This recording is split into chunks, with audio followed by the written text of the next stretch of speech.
Hello दोस्तों, एसबीएच school में आप सभी का वेलकम है। आज के वीडियो के अंदर हम बात करेंगे Q3 जो विप्रो है उसके रिजल्ट्स के बारे में यहाँ पर बात करेंगे। मार्केट क्लोज हुआ उसके बाद में विप्रो के रिजल्ट यहाँ सभी के सामने आए, तो इस जो रिजल्ट है उसके बारे में हम बात करते हैं। जो Q3 के अंदर विप्रो ने क्या कमाल धमाल किया उसके बारे में हम बात करते हैं कि जो विप्रो कंपनी है उसने अपने शेयर होल्डर्स के लिए यहाँ पर ₹1 प्रति शेयर और जो उसके कंपनी के जो मेंबर्स हैं उनके लिए ₹2 प्रति शेयर यहाँ पर डिविडेंड घोषित किया है। और साथ में जो इसकी रिकॉर्ड डेट रखी है वो 24 यहाँ पर जनवरी रखी हुई है। और ये घोषणा में, ये डिविडेंड में, ये आपको 5 फरवरी आपके अकाउंट में आपको डिविडेंड अपना मिल जाएगा। तो कमेंट करके बताइए कि किस किस के पास में विप्रो का शेयर है और वो फ्यूचर में जो जो जनवरी है डिविडेंड के लिए जो कंपनी है उसका शेयर यहाँ पर ख़रीदना चाहता है। उसके बाद हम यहाँ पर बात करते हैं कंपनी की कंसोलिडेट जो बैलेंस शीट है उसके बारे में। अब पहले मैं आपको तीसरी बात है वो समझा देता हूँ कि स्टैंड अलोन और कंसोलिडेट में डिफरेंस क्या होता है।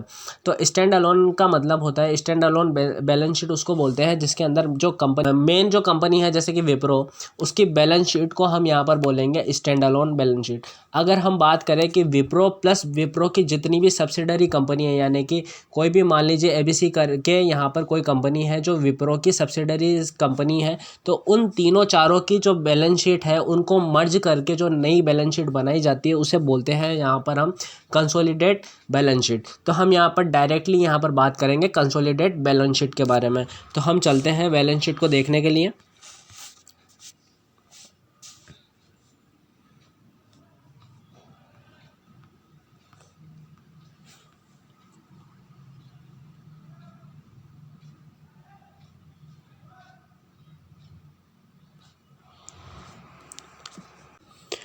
कंपनी के कंसोलिडेट बैलेंस शीट को देखें तो ये है यहाँ पर Q3 का रिजल्ट, उसके बाद में यहाँ पर Q2 का रिजल्ट और ये है लास्ट ईयर का जो Q3 है उसका रिजल्ट। तो यहाँ पर अगर हम बात करें जो कंपनी है उसकी टोटल इनकम यहाँ पर मिलियंस के अंदर, ये डाटा है जो डेटा है वो मिलियंस के अंदर गिवन है।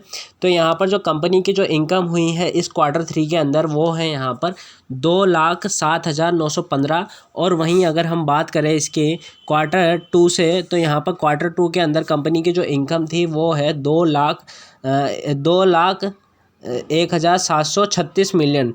उसके अलावा अगर हम लास्ट ईयर के Q3 की बात करें तो उस टाइम इनकी जो इनकम थी वो थी 1,63,241 मिलियन। अब हम यहाँ पर जैसे इनकम को देखने के बाद में हम एक्सपेंस भी देखेंगे कि कंपनी ने कितना कमा के कितना खर्च किया है कमाने के लिए।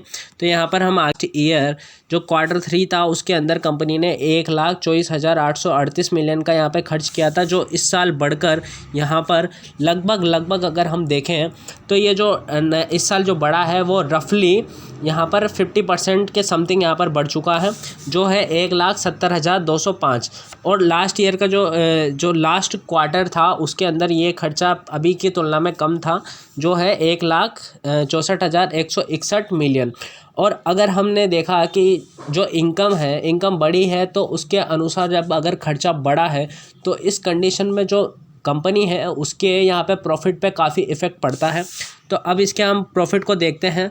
तो कंपनी का अगर प्रॉफिट हम देखें बिफोर टैक्स, तो यहाँ पर कंपनी का जो प्रॉफिट है वो यहाँ पर है 38,786। लास्ट क्वार्टर के अंदर ये जो प्रॉफिट था वो था 37,565। और उसके लास्ट ईयर का जो Q3 था उसका जो यहाँ पर प्रॉफिट था बिफोर टैक्स वो था 38,504। तो यहाँ पर अगर हम लास्ट ईयर के क्वार्टर से, सेम क्वार्टर से अगर कंपेयर करें तो यहाँ पर कंपनी का जो प्रॉफिट बिफोर टैक्स है वो यहाँ पर डिप लग चुका है, यानी कि गिर चुका है। उसके अलावा अगर हम कंपनी पूरा टैक्स पे आउट कर देगी उसके बाद में कंपनी के पास में यहाँ पर कितना अमाउंट यहाँ पर बचेगा उसके बारे में हम बात करते हैं। तो कंपनी के टोटल यहाँ पर इनकम हुई है इस बार में कि लास्ट जो क्वार्टर था, सेम क्वार्टर, उसके अंदर यहाँ पर 31,643 थी और लास्ट जो क्वार्टर था उसके अंदर ये थी 31,366। और इस साल यहाँ पर 31,489 यहाँ पर इनकी इनकम हुई है।